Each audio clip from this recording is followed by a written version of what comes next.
Hello again, friends. I'm here to do a much better version of the why study occultism thing that I did before, because Steiner characterized it in this really beautiful way that I think makes it very clear how it works in a practical sense. I mean, you have to experience it to understand completely what I'm saying, but the principle is well within your grasp. So, physical information, the way we think on the material plane, the logic of it, right? We almost have a type of thinking that's bound by gravity because of the way that things are constructed in a deductive way. So, um, you have a foundation and then you build logical facts one on top of another, and they support each other in this way where you can reach towering heights. But of course, the whole thing is built on this dependency on what came before in a sort of cause and effect way, in a time bound way, right? Like logical propositions are time bound in terms of how you process them. Like if this, then this, and this, then this. So if all of these are true, then this, right? There's a cause and effect quality to logic that you can't escape. And so no matter how um, towering these physical conclusions are, uh, they do not support themselves, but rather have to be built up on logical towers, right? And as you might guess from cards like, the tower in the tarot, where a tower is literally blasted to the ground, these logical constructions are only provisional, they only ever can be. Because, the laws of nature and things like that change all the time, I mean, relatively quickly, within thousands of years. And laws that apply even hundreds of years ago might not apply now. You have to be quick on your feet. So that's logical thinking. And so when you learn a science or mathematics or whatever, that is the type of thinking that you employ, and it is the correct type of thinking for the physical plane. It's the thinking that has devolved here out of the spiritual thinking from which it is derived, right? And as an occultist, your aim, or at least one of your more preliminary aims, is to get back to this kind of thinking that we have. Well, it's not. I mean, we've lost it, yes, but we lost something that was atavistic and subconscious. What we need to do now is come back to it in a fully conscious, fully modern sort of form. And so, the best way that you can experience this type of knowledge, this spiritual knowledge, or rather, the best way I can describe experiencing it, is the way that Steiner puts it. So, do we have any examples of things in reality that do not need this foundational support, but even through our own observations, we can determine pretty readily uh, are supported in a different way? And of course, we can just look at our own planetary system, right?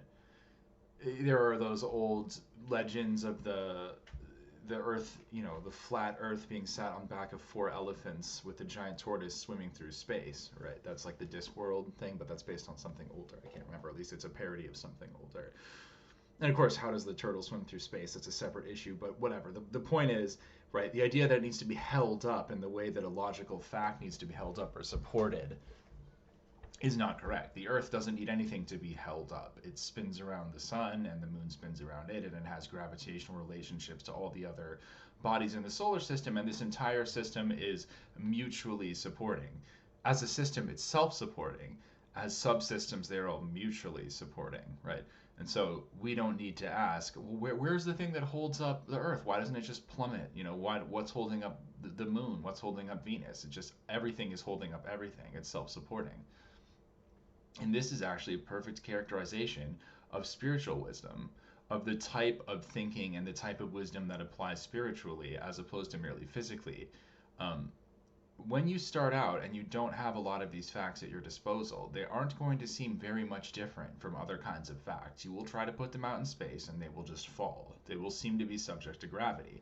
And in fact, you may even need to make little logical towers in order to hold this fact up at the appropriate height, so to speak. The only way to get in here is to use what you know already. So that means that there is going to be logical thinking and construction in order to come to these picture images, these grand conceptions that then can be meditated upon in a way that transcends the mere logical steps gone to reach it. And so when you get enough of these things together, when you have enough of these living facts floating and mutually supporting each other, you see that you can knock the foundations away and they still support each other. You don't need that logical foundational basis in the way that you need. Like all of these things are logical. They all support each other in a perfectly logical way. It's just that that's sort of like a bonus. Of course, it's logical because logic devolved from this fully living system. But logic in that sense is dead, right? This is a kind of a living logic. And then what'll happen is you'll notice that these facts are connected together in a living way. Because these things are all self-supporting, you'll notice when you hold a particular fact in mind, say like something about the etheric body of the human, that it is then influenced by the other facts that relate to it. Like, oh, there's the cosmic history aspect coming from this side, and then there's like the aspect of occult schools and this coming from this side, and then the question of Parsifal and the redemption of the etheric body like coming from this side. And so um, these things are related in a living way, and you can sort of follow them around by uh, the way that they're connected sort of energetically to each other. It's hard to describe, but it's really not like that weird or far out there. I mean, chances are good that you've had like snippets of this from time to time, like bits and pieces. This has happened to you, but it becomes more common and more thorough and more noticeable if you practice. Um, if you practice this type of occult wisdom, if you study it, and you learn to have this self-supporting wisdom. And so what's really cool about this is that you are used to, because that is the style of the time, being setting yourself very firmly on the ground of logical fact, of sense perceptible reality, of things, right? You have these nice secure towers that you have, which I would call reality tunnels as well. And there's many ways to look at them.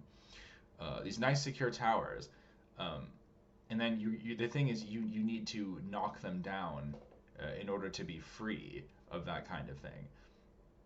And so what happens ironically is that you'll knock these towers down and you'll float in this self-supporting wisdom, and it it will give you strength under any conditions of life because it's not contingent on things coming from the ground up. It's self-supporting, and so it's an energy system that is centered in and of itself. And then even though you used to think that those physical perceptions and facts and logical deductions were so solid and so reliable, you find that they come off very provisionally and very shaky compared to this powerful self-supporting wisdom system that's just floating up above it. And then the facts descend down from it to, almost to like incarnate in specific instances. And being a little bit poetic, but that's still a better understanding of it than something purely like mineral and logical. So, uh, pursuing occult wisdom is all about finding a new, higher, and better center of thinking, where you will not be thrown about like a pinball in a pinball machine. The perspective of the ball, right, locked into a particular perspective.